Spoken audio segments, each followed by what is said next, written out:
আসসালামু আলাইকুম বন্ধুরা, স্বাগতম সবাইকে খাম খাম ফ্যামিলিতে। তোমাদের মাঝে আবার নতুন ভিডিও নিয়ে চলে আসলাম।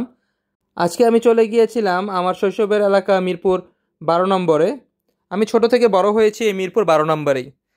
আমার ছোট থেকে খুবই পছন্দের একটা খাবার ছিল বটপোড়া। এটি আমার কি বলবো, অনেক অনেক পছন্দের খাবার। এই বট এখনও দেখলে আমার কেমন যেন জিভে জল চলে আসে, না খেয়ে পারি না। তাই আজকে তোমাদের সাথে এই বটপোড়ার ভিডিও শেয়ার করা। তো এই আঙ্কেলের কাছে যা যা ছিল আমি মোটামুটি সবই নিয়েছি। চিকন বট, মোটা বট, তিল্লি, খিররি। খিররি বলতে আসলে গাভীর দুধের যে অংশটা সেটাকে বোঝায়। ও সাথে আমি আলু এক শিক নিয়েছিলাম। এই আঙ্কেলের দোকানের বট আমার খেতে খুবই ভালো লাগে। তার কারণ হলো, অনেক দোকানে বট খেলে সবাই সেটা পারে না পুরোপুরি, কেমন যেন একটা গন্ধ থাকে বা একটু কাঁচা কাঁচা থাকে, এরকম হয়ে থাকে। কিন্তু ওনার দোকানে তেমনটা লাগে না।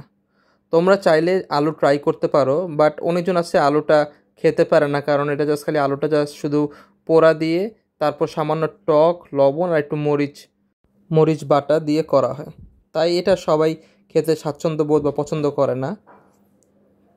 কিন্তু তোমরা তাও চাইলে একবার খেয়ে দেখতে পারো।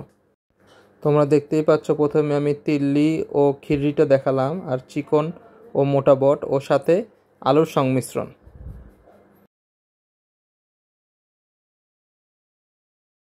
এখন খেয়ে দেখি, বিসমিল্লাহ। ও, খেতে খুবই দারুণ, অনেক মজা হয়েছে আসলে খেতে।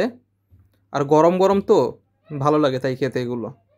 তোমরা যদি এই দোকানটিতে আসতে চাও, এটার সবচেয়ে সহজ অ্যাড্রেস হলো মিরপুর 12 নম্বর সি ব্লক, ঈদগাহ মাঠের সামনে। তো বন্ধুরা, সবাই ভালো থাকো, সুস্থ থাকো, দেখা হবে পরবর্তী কোনো ভিডিওতে। আল্লাহ হাফেজ।